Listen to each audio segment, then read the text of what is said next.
Lidl piedāvā Italiano nedēļa Itāļu gaumē no 29. jūnija vītināts šķiņķis prosciutto crudo 13,99, saulē kaltāti tomāti €99 un tiramisu €89. Lidl ir vērtīgi.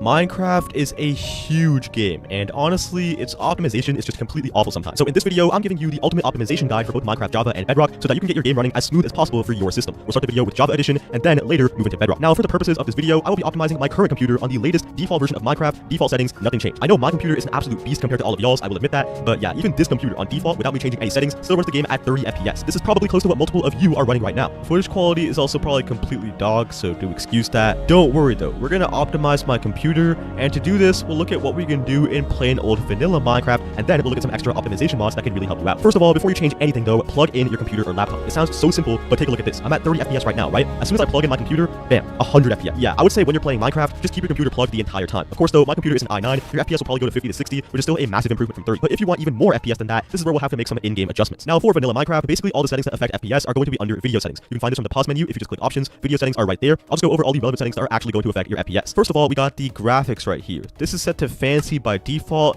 and this is supposed to affect multiple things like the quality of blocks, weather, etc. But honestly, change the setting to fast instead. Between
Between fancy and fast graphics, I found really little difference.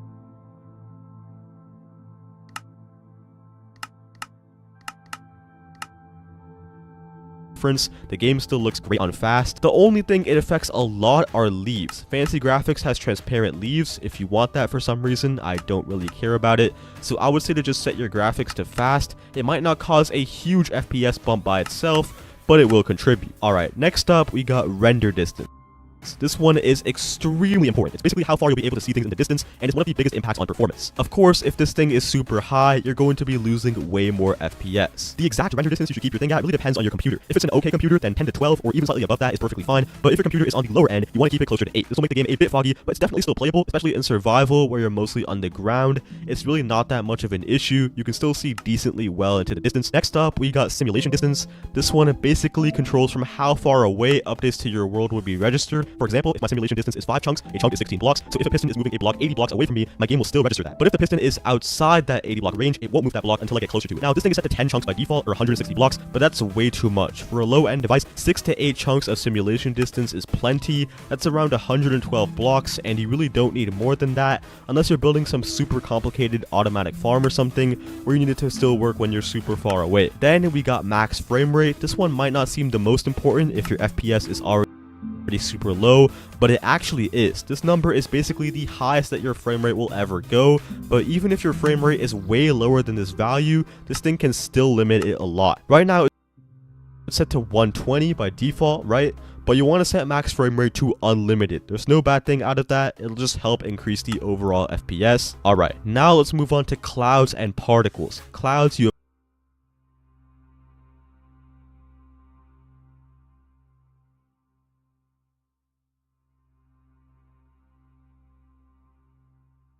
of course see them in the sky, but if you're on a low-end computer, I'd recommend to either set them to fast or just get rid of them altogether. It depends on if you're okay with the look of the empty sky though.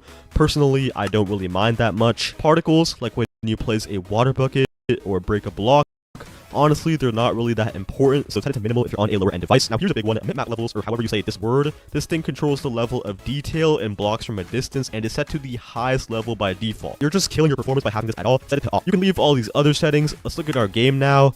Bam, 800 FPS. Again, guys, I have an i9, so don't take my massive jumps in FPS too seriously, but for you, I'd say it's probably jumped to around low 60s to even 70 FPS now. Already a decent FPS to be at, but it can be improved still, so this is where I'll show you one of the best optimization mods for Minecraft. Not sponsored, of course, but Sodium is definitely one of the best and most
accessible optimization mods out there for Minecraft. I recommend to either set them to fast or just get rid of them altogether. It depends on if you're okay with fast graphics. I found really little difference. The game still looks great on fast. The only thing it affects a lot are leaves. Fancy graphics has transparent leaves. If you want that for some reason, I don't really care about it. So I would say to just set your graphics to fast. It might not cause a huge FPS bump by itself, but it will contribute.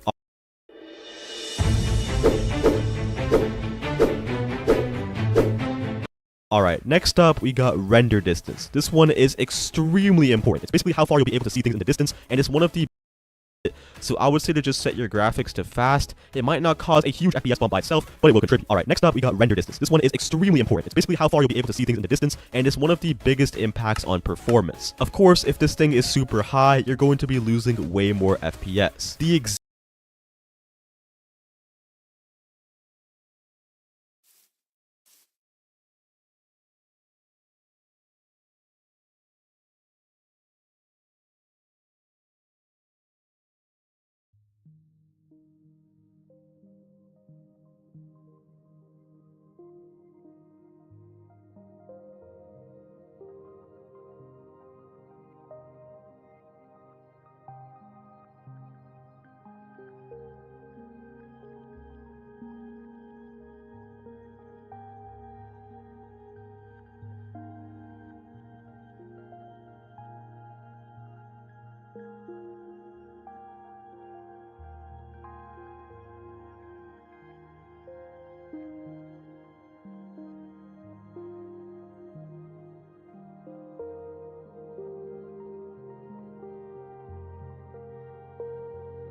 Huh?